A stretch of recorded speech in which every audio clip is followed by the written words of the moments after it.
कर दो कर दो कर दो कर दो कर दो कर दो बेड़ा पार राधे अलबेली सरकार। कर दो बेड़ा पार राधे अलबेली सरकार।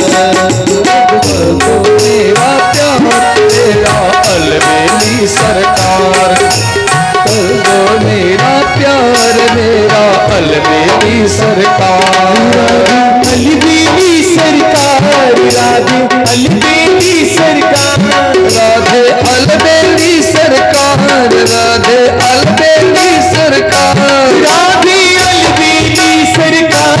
राधे अलबेली सरकार। राधे अलबेली सरकार। राधे अलबेली सरकार। कर दो कर दो कर दो कर दो बेड़ा पार राधे अलबेली सरकार। तो मेरा प्यार राधे अलबेली सरकार।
जय जय श्री राधेश्याम।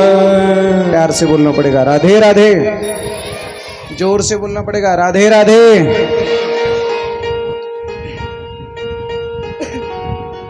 भगवान कृष्ण परमात्मा चेंडू खेळतायत। चेंडू फळी खेळता खेळता भगवंताच्या हातात फळी आहे आणि श्रीरामा नावाचा जो भगवंताचा सवंगडी आहे त्या श्रीरामाच्या हातात चेंडू आहे। श्रीरामाने चेंडू फेकला, फेकत असताना श्रीरामाने कदाचित तो यॉर्कर टाकला होता, पण भगवान परमात्मा थोडेसे फ्रंट फुटला आले आणि यॉर्करला भगवंतांनी फुल टॉस केला आणि तो चेंडू एवढ्या जोरात फटकावला, एवढ्या जोरात मारला, थेट तो चेंडू यमुनेच्या डोहामध्ये पडला. यमुनेच्या डोहामध्ये चेंडू गेल्यानंतर जो श्रीदामा होता तो श्रीदामा देवाला असं म्हणाला, देवा माझा चेंडू मला दे. भगवान म्हणले घरी चल, दुसरा देतो. श्रीदामा म्हणला घरी जमत नाही, म्हणला माझा चेंडू आणि इथे माझा होता तोच मला दे. आणि मला असं वाटतं खेळामध्ये ज्याचं साहित्य असतं त्याची दादागिरी जरा जास्त चालते, बरोबर आहे का? ज्याचे बॅट बॉल असतात ना त्याच्याच मनावर खेळावं लागतं. जसं खेळामध्ये साहित्य असणाऱ्याची दादागिरी, तसं भजनामध्ये ज्याची पेटी असते त्याची दादागिरी, त्याच्या मनावरच भजन करावं लागतं. पेटी असणाऱ्याच्या, ज्याचा मृदंग असेल त्याच्या मनावर भजन करावं लागतं. ज्याचं साहित्य असतं त्याचं चालतं ना, ते म्हणतं मी विकत घेतलं. श्रीदामाचा चेंडू होता. श्रीदामा म्हणाला देवाला मला माझा चेंडू दे. भगवान म्हणले घरी गेल्यावर नवीन देतो रे. नवीन नाही, माझा चेंडू मला पाहिजे. भगवान परमात्मा म्हणाले अरे ज्या डोहामध्ये तो चेंडू पडला तो डोह कोणाचा माहिती आहे का तुला?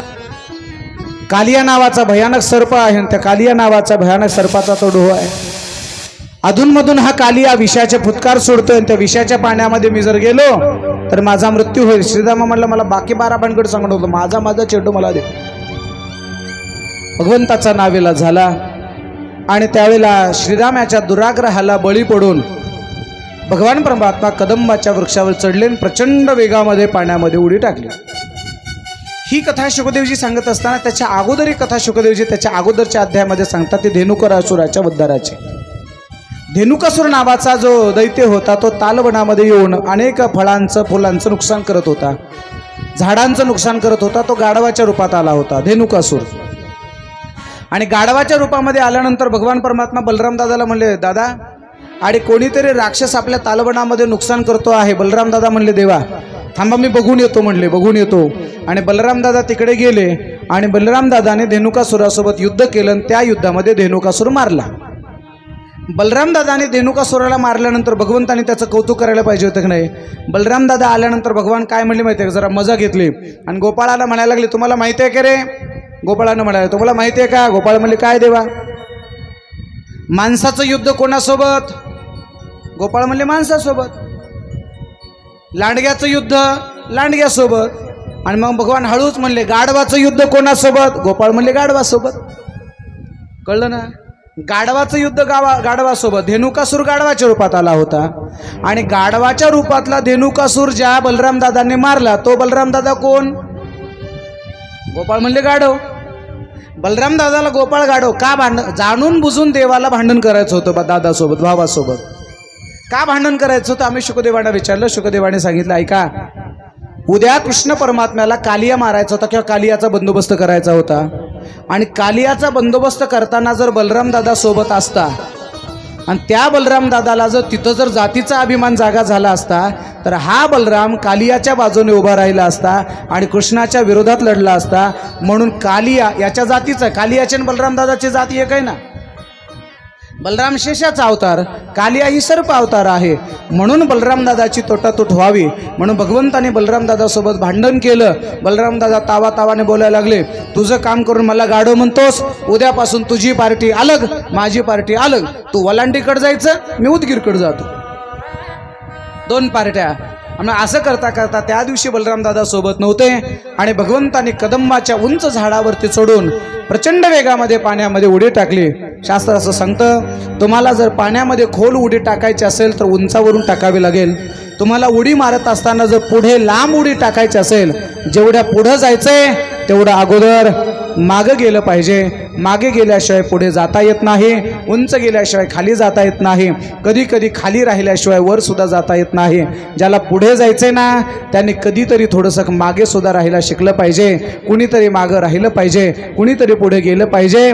तेव्हा जीवनाचा प्रवास होतो. दोन्ही पाय आपलेच आहेत पण कधी कधी उजवा पाय डाव्याला म्हणतो तू मागे राहा मी पुढे जातो. डावा पाय म्हणतो आता तू मागे राहा मी पुढे जातो. पाय मागे पुढे होत आहेत म्हणून आपला चालण्याचा प्रवास होतोय.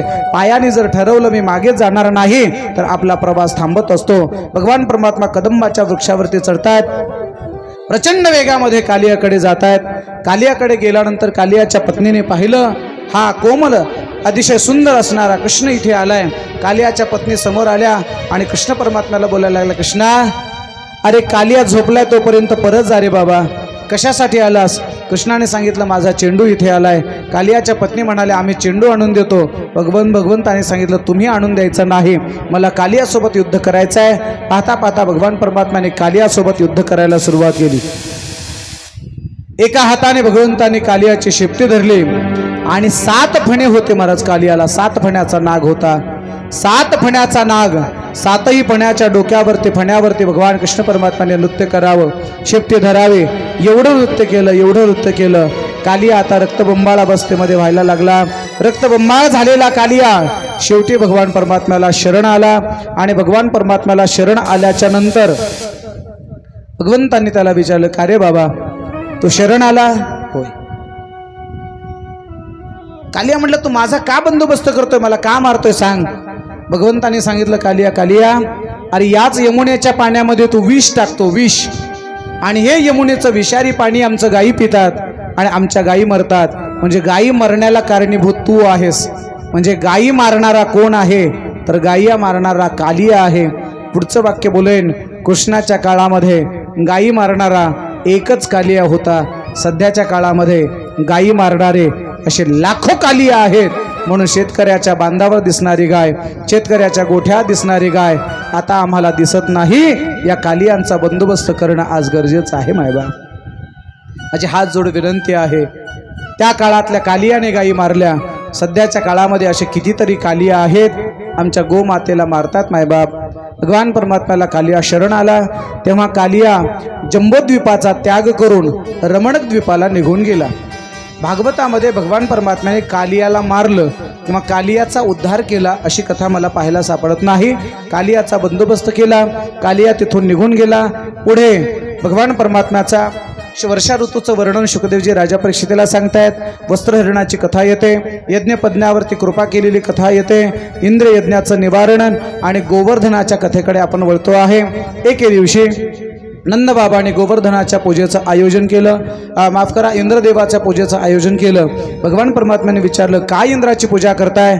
बघा वडिलांनी सांगितलं, कृष्णा अरे इंद्र आपल्याला पाऊस पाडतो आणि त्यामुळे आपल्या गायी जगतात म्हणून इंद्राची पूजा केली पाहिजे. भगवंतांनी विनंती केली, इंद्राची पूजा करण्यापेक्षा आपण गोवर्धनाची पूजा करूयात. आणि त्यावेळेला सर्व गोपाळांना घेऊन भगवान परमात्मा गोवर्धनाकडे गेले आणि गोवर्धनाकडे गेल्यानंतर गोवर्धनाच्या पूजेसाठी 56 पद्धतीचा भोग गोवर्धनाच्या पूजेला वापरला. मला असं वाटतं की आज आपल्या परिवाराने 56 भोग केलाय.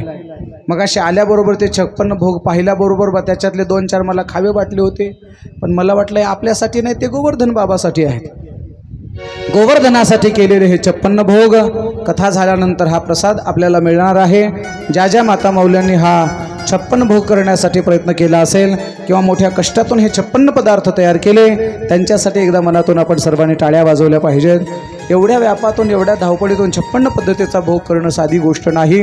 गोवर्धनासाठी 56 पूजेचा भोग केला आणि गोवर्धनाच्या पूजेसाठी सर्व गोपे आणि गोपाळ निघाले गोवर्धनाकडे. चला आपणही जाऊयात गोवर्धनाकडे आणि गोवर्धनाची पूजा करूयात.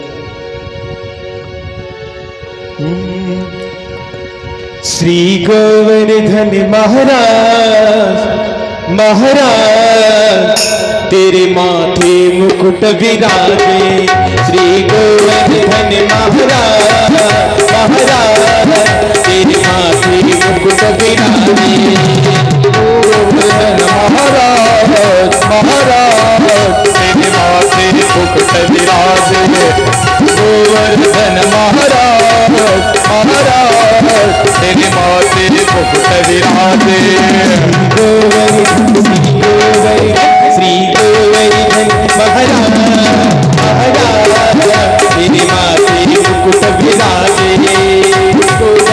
मुकुट विराजे. गोवर्धन महाराज तेरे माथे मुकुट विराजे. पान चढ़े कुछ फूल चढ़े, पान चले कुछ फूल चले. पान चढ़े कुछ फूल चढ़े, पान चले कुछ फूल चले. तुप चढ़े दूध की धार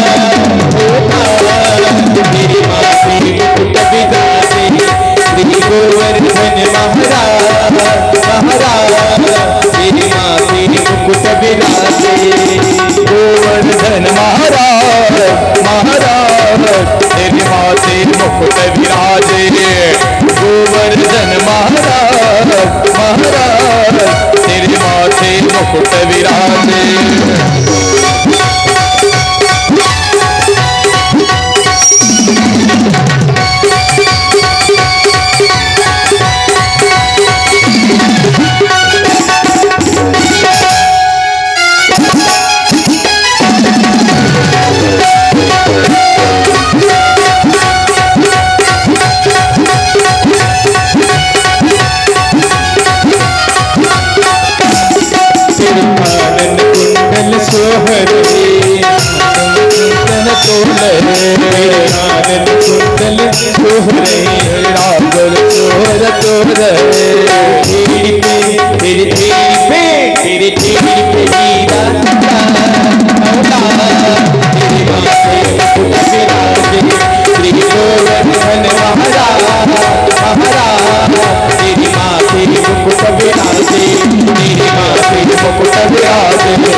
बोलिए गोवर्धन भगवान की जय। श्रीमद् भागवत महापुराण की आज के आनंद की 4 से बोलना पड़ेगा। राधे राधे राधे राधे। सर्व गोप गोपाळा समवेत जेव्हा भगवान कृष्ण परमात्मा गोवर्धनाकडे गेले। आता गोवर्धन पर्वत कोण आहे? द्रोणांचल नावाचा पर्वत आहे। या द्रोणांचलाला 2 पुत्र आहेत। एकाचं नाव आहे कामदगिरी आणि दुसऱ्याचं नाव आहे गोवर्धन। हा गोवर्धन जेव्हा वृंदावनामध्ये होता त्यावेळेला पुलह नावाचे ऋषी वडिलाला विनंती करतात, हा गोवर्धन मला काशीला न्यायचा आहे। पुलह ऋषीने गोवर्धनाला काशीकडे नेण्याचा प्रयत्न केला, पण गोवर्धन विचार करतोय कृष्ण ही भक्तीची भूमी आहे आणि काशी ही त्यागाची भूमी आहे, मरणाची भूमी आहे। जिथे माणसं जाळतात त्या विश्वनाथ बाबाकडे जाण्यापेक्षा कृष्णाजवळ राहिलेलं बरं। गोवर्धनाची कायची जायची इच्छा नव्हती, पण पुलह ऋषी काही ऐके ना गेले। मग गोवर्धनाने एक अट टाकली, मला उचलून न्यावं लागेल। पुलहाने उचलण्याचा प्रयत्न केला, गोवर्धन काही उचलत नाही आणि पुलहाने रागाच्या भरामध्ये शाप दिला, तू माझ्या शब्दाला किंमत देत नाहीत, माझा तुला शाप आहे, तू तिळातिळाने कमी होशील। आणि 7 कोसाचा गोवर्धन 3 कोस कमी झाला। आज 4 कोसाचा गोवर्धन शिल्लक। गोवर्धनाची पूजा करत असताना सर्व गोपाळ आले, सगळीकडे आनंद आहे आणि गोवर्धनाची पूजा सुरू केली म्हणून इंद्राला राग आला। हे पहिल्यापासून चालत आलेलं आहे। एका ब्राह्मणाला बोलवलं की दुसरा ब्राह्मण नाराज, एका महाराजाची तारीख घेतली की दुसरा महाराज नाराज। आता माझं भागवत खेळलं, आता दादांचे काय परिचयाचे दुसरे भागवतकर नाहीत का, कीर्तन करणार? पण त्यांनी बोलून जरी दाखवलं नसलो तरी आम्ही दादाच्या अगोदरचे आहेत, आमची एवढ्या मोठ्या सप्ताह तारीख नाही, हे ठरलंय। एकाला मान दिला किंवा एखादी गोष्ट झाली की दुसरा नाराज होणार आहे। गोवर्धनाची पूजा केली आणि इंद्राने विचार केला की माझा वर्षानुवर्षे चाललेला नियम बंद केला, माझी पूजा बंद केली, म्हणून रागाच्या भरामध्ये इंद्रदेवाने पाऊस पडायला सुरुवात केली। विजांचा कडकडाट, ढगांचा गडगडाट, भयानक अशा पावसाला सुरुवात झाली। सर्व गोपाळ घाबरून गेले आणि सगळे गोपाळ देवाला म्हणायला लागले, बघा इंद्राची पूजा केली नाही म्हणून इंद्र कोपला, इंद्र कोपला। भगवंताच्या लक्षात आलं, सर्व गोपाळ घाबरले। भगवान परमात्माने आपल्या करंगडीने गोवर्धन पर्वत उचलला आणि गोवर्धन पर्वत उचलल्याबरोबर पेंद्या, वाकड्या, वाडज्या, सुदाम्या होते ना, या सगळ्यांनी खालून अशा काट्या लावल्या, काट्या लावल्या टेकन म्हणून। आणि काट्या लावल्या लावल्या पेंद्या म्हणतोय वाडज्याला, वाडज्या काय रे पेंद्या, अरे उचलायला काय कुणी बी उचलल, पण आपण काट्या लावल्या म्हणून वर थांबला, नाही तर कवाच खाली आला असता। बरोबर आहे। काही पेंदे असेच म्हणतात, काही काय म्हणतात मी भागवताला आलो म्हणून भागवत झालं, नाहीतर काय सप्ताह होतं तळेगावचा। हे काठी लावण्याचं काम आहे। मी केलं म्हणून झालं म्हणणारी माणसं फक्त काठी लावण्याचं काम करतात। या संपूर्ण सृष्टीला चालवणारा, उचलणारा माझा भगवान आहे।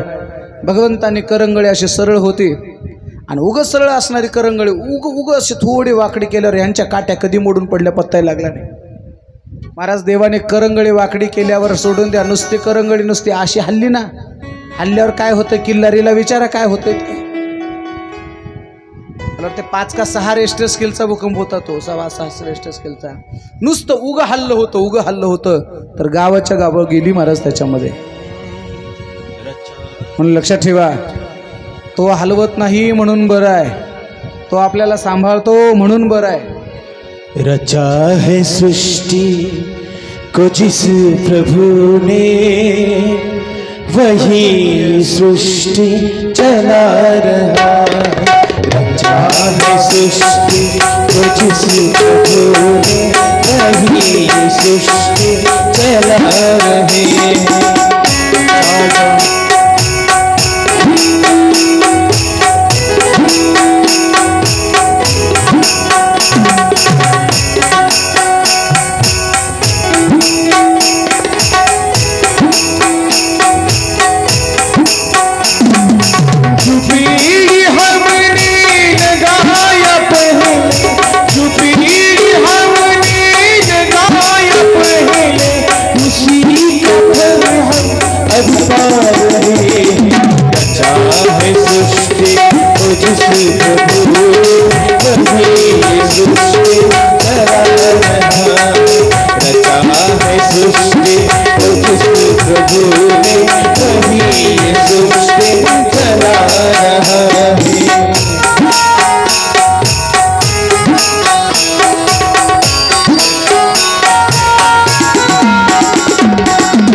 चालवणारा भगवान परमात्मा आहे, पर्वत उचलणारा देव आहे। आपण फक्त निमित्त मात्र। जुन्या काळातली माणसं म्हणायची गाडी खालच्या कुत्र्यासारखं आपलं काम आहे।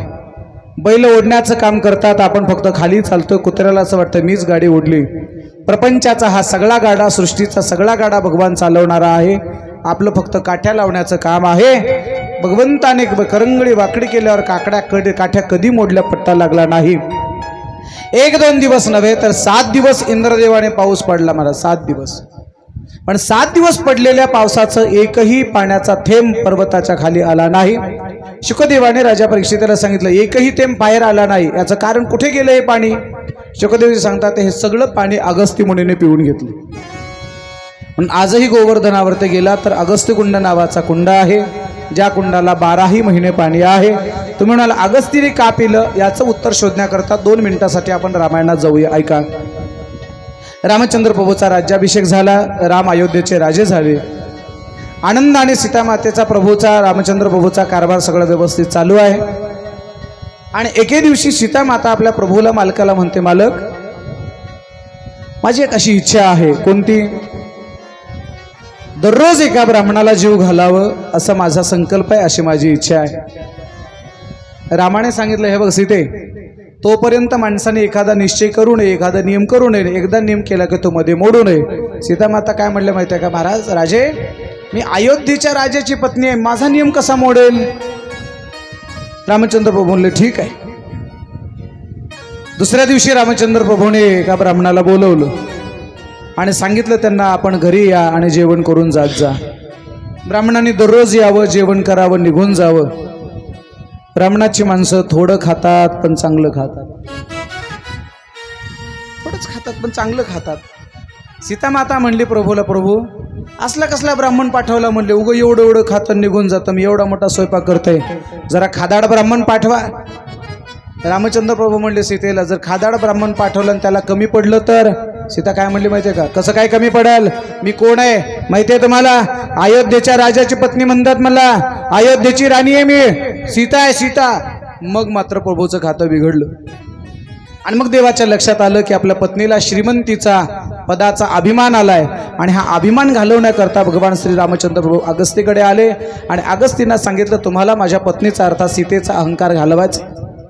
अगस्ती म्हणले तुझीच देवा तुमची जर परवानगी असेल तर नक्की मी तिचा अभिमान घालवतो. रामचंद्र प्रभूंनी घरी आले आणि सीतेला सांगितले, सीते आज आपल्याकडे एक ब्राह्मण जेवायला येणार आहे, पण त्या ब्राह्मणाला खायला भरपूर लागते. आधी स्वयंपाक किती करायचा ते तू ठरव, जास्त कर बरं स्वयंपाक. आणि पुन्हा एक गोष्ट लक्षात ठेव, त्या ब्राह्मणाला जर कमी पडलं तर ब्राह्मण शाप देते. सीतामाता पुन्हा म्हणले, कसं काय कमी पडल, अयोध्येच्या राजाची पत्नी आहे मी. प्रभू म्हणले, थांब जरा बघू कसं आहे ते. अगस्ती मुनी जेवायला बसले. अगस्ती मुनीच्या ताटामध्ये सीतामाता भोजन वाढते. 15 पायल्या गव्हाच्या चपात्या, 5 पायल्या तांदळाचा भात, 5 पायल्या डाळीचं वरण. आता मी कशाला कंजूशी करू, मला काय बिल भरायचंय का उदारी सारायच्या, काय करायचंय, वचनम किम दरिद्रता. असं सगळं मोठा चपात्याचा ढीग, भाताचा ढीग सगळा ताटात वाढला. चपाती काय, चटणी काय, पापड काय, कोशिंबीर काय. त्या अगस्ती मुनीने सगळ्या ताट समोर ठेवलं. सीतामाता पाणी आणायला गेली. अगस्ती मुनीने विचार केला, याचा एक एक एक एक घास कवा मोडू बोवा म्हणला. त्याने सगळ्याचा एकच काला केला आणि वाढलेलं तेवढं एका घासात खाल्लं. कसं खाल्लं, तुम्ही तिरुपतीला गेलात का? तिरुपतीला गेल्यानंतर तिकडचे लोक भात कसा खातात माहिती आहे तुम्हाला? बस एका घासात सगळं वाढलेलं खाल्लं. सीतामाता म्हणली, एका घासात एवढं? धावत धावत चपात्या आणते, पोळ्या आणते, भाकरी आणते, धावत देते. घामाघूम झाली, घामाघूम. स्वयंपाक कमी पडायला लागला. स्वयंपाक कमी करता पडता सगळ्या ज्या दासी होत्या ना, सगळ्या सेविका होत्या, चला सगळ्यांना उठवून आणलं, कामाला लावलं. कोणी पीठ तिंबायला लागलं, कोणी पाणी आणतंय, कोणी भाजतंय, कोणी लाटतंय, कोणी जे सगळं काम करताय. सीतामाता वाढून घामाघूम व्हायला लागलाय. महाराज हळू सीतामाता अगस्ती मुनीला म्हणले, अगस्ती महाराज मी असं ऐकलंय की अर्ध जेवण झाल्यावर 2 घोट पाणी प्यावं. अगस्ती म्हणले, अर्ध? आणखीन तर चतकोर बी झालं नाही, तू फक्त येऊ दे. सीतामाता अशा घाबरून गेल्या. महाराज सांगितलं होतं कमी पडल्यावर ब्राह्मण शाप देते. मला हा प्रसंग सांगताना दादा पोरीच्या बापाची आठवण होते, लग्नातली आठवण होते. नवरदेवाकडची माणसं सांगतात आमचं 200 माणसाचं वराड येईल किंवा 500 माणसाचं वराड येईल. पण हे पोरायची इच्छितर बाप सांगतात 500 माणसं आणतात 1000 माणसं. 1000 माणसं पहिल्याच पंक्तीला बसल्यावर त्याने केलेलं वरण संपते. महाराज पहिल्याच पंक्तीला चपात्या संपतात आणि चपात्या संपल्या त्या पोरीच्या बापाचा असा चेहरा उतरतो. आमच्या गावात झालं होतं दादा, पण योगायोगाने मी रिकामा होतो, माझ्याकडे माईक होतं. मी जेवणाची पहिली पंगत पाऊण तास उठू दिली नव्हती. पहिली पंगत पाऊण तास उठू दिली नाही. पुन्हा सांगतो, दुसरी पंगत होण्याच्या आधी झाडण्यामध्ये अर्धा तास घातला. पंक्ती बसण्यामध्ये पुन्हा 15 मिनिट घातले. सगळ्या तरुणांना सांगितलं सगळे बसल्याशिवाय वाढायला यायचं रे. त्यांच्या येण्यामध्ये 15 मिनिट घातले. 1.5 तास मी दुसरी पंगत लेट केली होती. नवरीचा बाप येऊन माझ्या पाया पडला होता, तुमच्यामुळे माझी लाज राखली. तुमच्या पाया पडतो बरं का सगळे पुरुष बांधव, तुमच्या पाया पडतो गड्या दादा. आमच्या पोरीच्या बापाचा एवढा वनवास करू नका. लग्नाला जरा वराड कमी नेत जा. वराड कमी न्या बरं का पोरीच्या लग्नाला वराड कमी न्या. शिका. बघा बघा त्या शेटजीकडे बघा, बघा त्यांच्याकडे बघा, त्यांच्याकडे बघा. 50च माणसं लग्नाला असतात पण जेवायला 15-50 पदार्थ असतात. आपल्याकडे वाढले माणसं की टाका पाणी. बरं का, याही गोष्टीकडे थोडासा विचार करा. सीतामाता म्हणायला लागली, अगस्ती मुनी अहो अर्ध जेवण झाल्यावर 2 घोट. अगस्ती मुनी म्हणले आणि काय अर्ध नाही, चतकोरही झालं नाही, तू फक्त येऊ दे.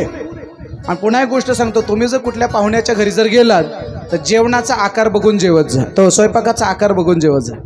कधी कधी काय होतं, आम्ही एखाद्या ठिकाणी एखाद्या विचारतात आम्हाला महाराज जेवायला, आम्ही म्हटलं येतो.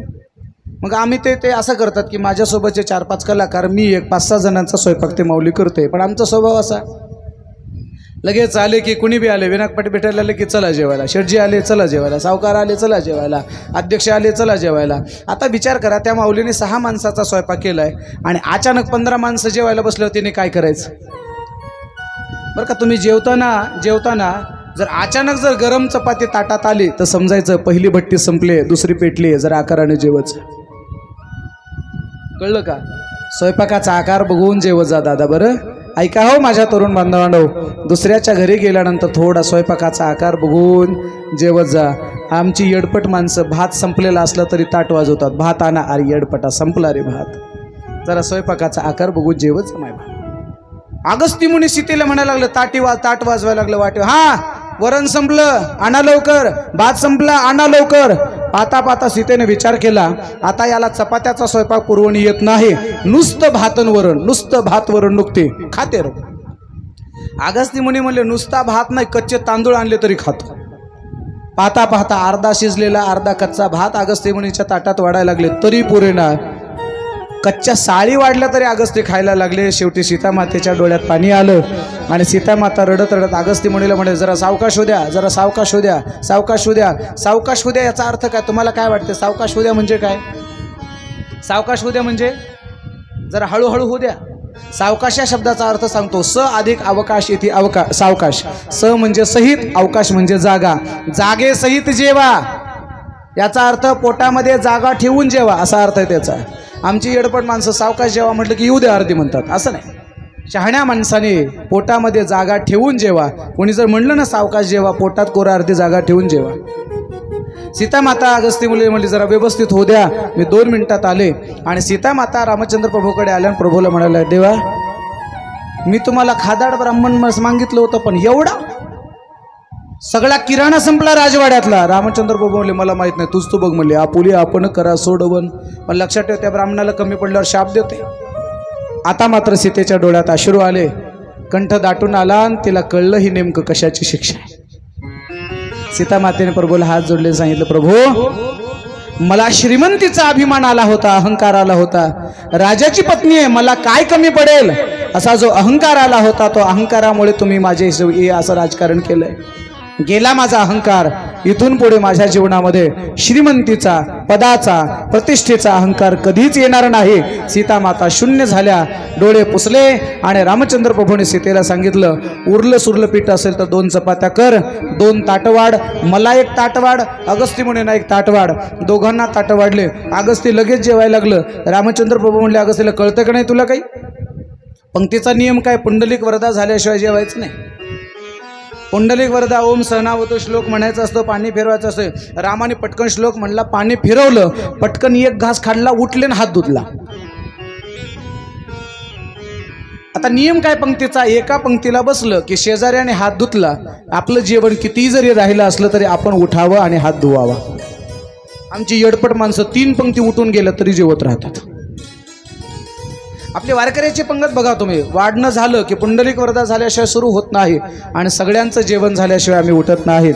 रामचंद्र प्रभू पटकन उठले आणि हात धुतला.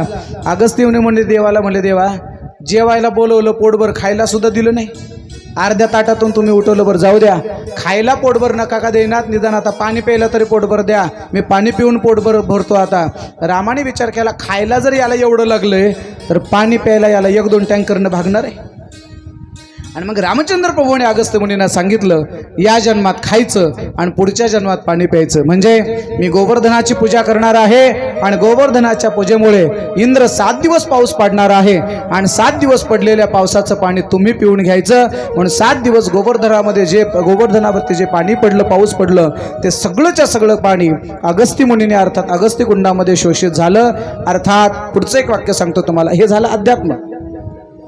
पर्वतावर सुद्धा बरेच कुंड असणं आवश्यक आहे. म्हणजे पर्वतावर पडणारं पाणी वाहून वाया जाऊ द्यायचं नाही, तर पर्वतावर पडणारं सुद्धा पाणी कुंडाच्या रूपाने अडवलं पाहिजे. म्हणजे पाणी अडवा आणि पाणी जिरवा, ही शासनाची सुविधा आमच्या गोवर्धनाच्या कथेपासून सुरुवात झाली. मायबा आपण सुद्धा आपल्या आयुष्यामध्ये पाणी अडवलं पाहिजे, पाणी जिरवलं पाहिजे, त्याशिवाय पृथ्वी मातेच्या पाण्याची पातळी वाढणार नाही. याही गोष्टीकडे थोडंसं आपण लक्ष द्या. शुकदेवजी राजा परीक्षितीला ही कथा सांगतायत आणि पुढे एक दिवस भगवान कृष्ण परमात्मा गोपींच्या सानिध्यामध्ये रासक्रीडा करतायत. रासक्रीडा करण्याकरता एका गोपीसोबत एक कृष्ण, रासक्रीडामध्ये सर्व गोपी एकत्रित येत आहेत. गोपाल कृष्ण कन्हैयासोबत सर्व गोपी रासमंडलामध्ये सहभागी होत आहेत. आणि रासक्रीडा म्हटलं की निश्चितपणे डान्स आलाच, रासक्रीडा म्हटलं की नृत्य आलं, रासक्रीडा म्हटलं की आनंद आला. पुन्हा एक गोष्ट सांगतो, रास या शब्दाचा अर्थ भागवतकार असा करतात, शुद्ध जीवाचा ब्रह्माशी झालेला आविष्कार म्हणजे रास आहे. ही शुद्ध व्याख्या आहे.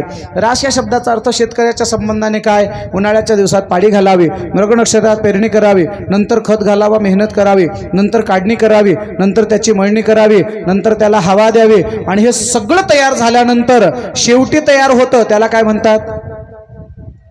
त्याला काय म्हणतात? रास रास ही सगळ्यात शेवटची अवस्था आहे. रास कुणाला म्हणावं? ज्याच्या जीवनामध्ये काम क्रोधाधिक विकार शिल्लक राहिले नाहीत, अशा सर्व विकाररहित झालेली अवस्था म्हणजे रासक्रीडा आहे. त्या रासक्रीडेचा आनंद आपल्या सर्वांना घ्यायचा आहे. सर्वजण आपापल्या जागेवर उठून उभे राहतील. एक साथ खडे होंगे, खडे हो. पुन्हा एक गोष्ट लक्षात ठेवा, रासक्रीडेचा आनंद घेत असताना कुणी पुरुष नाही, कुणी स्त्री नाही, कुणी लहान नाही, कुणी मोठं नाही, कुणी गरीब नाही, कुणी श्रीमंत नाही. आपण सर्वजण गोपी आणि गोपाळ आहोत अशी भावना ठेवा आणि कृष्ण कन्हैयाच्या सान्निध्यामध्ये हा आनंद आपल्याला घ्यायचा आहे. रासक्रीडेमध्ये जगाचा मालक भगवान परमात्मा आलेला असतो. या मंडपामध्ये कृष्ण आहे आणि कृष्णाच्या सान्निध्यामध्ये आपण हे नृत्य करतो आहोत. या रासक्रीडेचा आनंद आपण 5 मिनिट घ्यायचा आहे आणि मग पुढच्या कथेला सुरुवात होईल. राधा नाचे, कृष्ण नाचे, राधा नाचे, कृष्ण नाचे, नाचे गोपीजन. राधा नाचे, कृष्ण नाचे, नाचे गोपीजन. मन मेरो बन गई सखी पावन वृंदावन. मन मेरो बन गई सखी पावन वृंदावन. राधा नाचे, कृष्ण नाचे, राधा नाचे, कृष्ण नाचे, नाचे गोपी संग. मन मोरा बन गयो सखे पावन वृंदावन. मन मोरा बन गयो सखे पावन वृंदावन. मन मोराची शंकर नाचे, नाचे ब्रह्मन. बोला नाचे वृंदावन. ब्रह्मा नाचे, शंकर नाचे, नाचे ब्रह्मन. नाचे शंकर नाचे, नाचे गोपी संग. मन मेरो बन गई सखी पावन वृंदावन. मन मोरा बन गयो सखे पावन वृंदावन.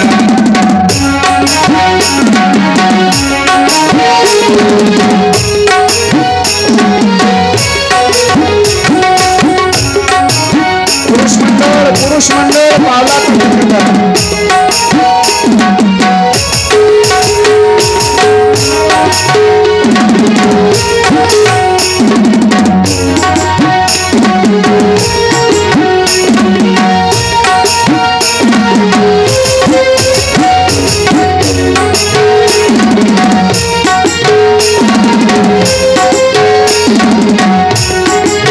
शाबाश, बहुत अच्छा.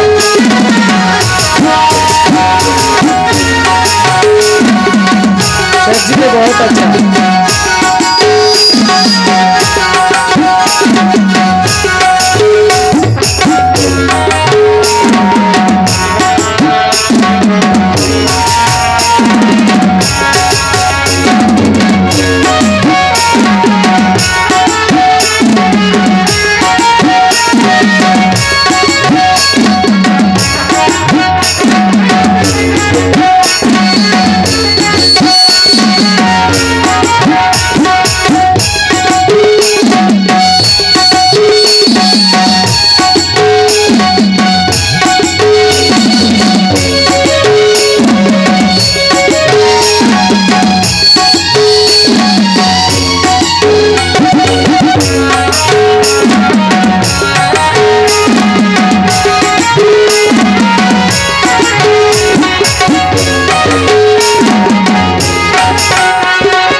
मेहंदी लाओ रे सारी लाओ सिंदूर लाओ जल्दी लाओ रे मेरी मांगल से नजर खिले रे मेरी मांगल से नजर खिले रे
गोपाल कृष्ण भगवान की जय. बसा खाली. नाचायचं म्हणलं का 7 वाजेपर्यंत नाचाल तुम्ही. बसा बसा बसा. प्यार से बोलना पड़ेगा. राधे राधे. जोर से. राधे राधे. एक वाक्य बोले ना आपल्याला. लोक म्हणतात भागवताने काय होतं, भागवताने काय होतं. भागवताने 80 वर्षाचे म्हातारे सुद्धा पोरासारखे नाचायला लागतात. शेटजी आता हे का तुमचं नाचायचं वय हवे? हे का तुमचं नाचायचं वय आहे का? अरे भागवत से क्या होता है? मैं कहता हूं भागवत से बूढ़े लोगों का बुढ़ापा नष्ट हो जाता है और बूढ़े भी नौजवान बन जाते हैं. ऐसी कथा का नाम है भागवत कथा. लय मजा येते महाराज भागवतामध्ये. पुन्हा सांगू का, काही काही जणाला नेमकं नाचायला येत नाही. पुन्हा एक गोष्ट सांगू का, आपल्या आयुष्यामध्ये सगळ्या कला असल्या पाहिजेत. वेळप्रसंगी आपल्याला एखादं गाणं म्हणता आलं पाहिजे. वेळप्रसंगी आपल्याला छोटा मोठा ढोलक नाही तर नाही निदान डब्यावर तरी ताल धरता आला पाहिजे. आणि वेळप्रसंगी आपल्याला पावलाचा ठेका धरता सुद्धा आला पाहिजे. पुन्हा एकदा सांगू का, भागवताने काय होतं, भागवताने काय होतं. भांडणाऱ्या ननंदा आणि भावजया सोबत पावलाचा ठेका धरतात हे भागवताने होतं. ननंद भावजया असू द्या, अगर वेगवेगळ्या विचाराची सगळी माणसं एकाग्र चित्ताने आणखीन अगदी आनंदाने भागवतामध्ये सहभागी होत आहेत. रासक्रीडेमध्ये भगवान कृष्ण परमात्मा गोपींच्या सानिध्यामध्ये नृत्य करतायत. गोपींच्या सानिध्यामध्ये सर्वांना आनंद दिला. एवढा आनंद झाला, एवढा आनंद झाला. पण लक्षात ठेवा, माणसाच्या जीवनामध्ये एखादा आनंद झाला तर तो आनंद कायमस्वरूपी टिकेल की नाही याची शंका असते. आनंदाच्या पाठीमागे दुःखाची पहाट किंवा दुःखाच्या नंतर आनंदाची पहाट ही ठरलेली असते. पण कधी कधी जास्त आनंद झाला म्हणून हुरळून जायचं नाही आणि जास्त दुःख झालं म्हणून कधी निराश व्हायचं नाही. भागवत कथेमध्ये आपण सर्वांनी आनंद घेतला. एवढा आनंद घेतला मायबाप, एवढा आनंद घेतला की क्षणासाठी आपण विसरून गेलो आपण कोण आहोत. असा विचारही नाही मनात आला आपल्या की मी पुरुष आहे का स्त्री आहे, मी मोठा आहे लहान आहे. अजिबात नाही. पुन्हा एक गोष्ट सांगू का, भागवतामध्ये भाऊ भाऊ नाचत होते. भागवतामध्ये चुलते पुतणे नाचत होते. भागवतामध्ये वेगवेगळ्या विचाराचे वेगवेगळ्या वयाचे माणसं सुद्धा बेधुंद होऊन नाचत होते. पुढचं एक वाक्य बोलेन, नको त्याच्या पुढे नाचण्यापेक्षा माझ्या कृष्णकन्हैयाच्या समोर नाचा. तुमच्या जीवनाचं सोनं झाल्याशिवाय राहणार नाही. कोणाच्याही समोर नाचायचं नाही आणि कृष्ण परमात्म्याच्या भागवतामध्ये नाचण्याचा किंवा या आनंद घेतल्याशिवाय राहायचं नाही.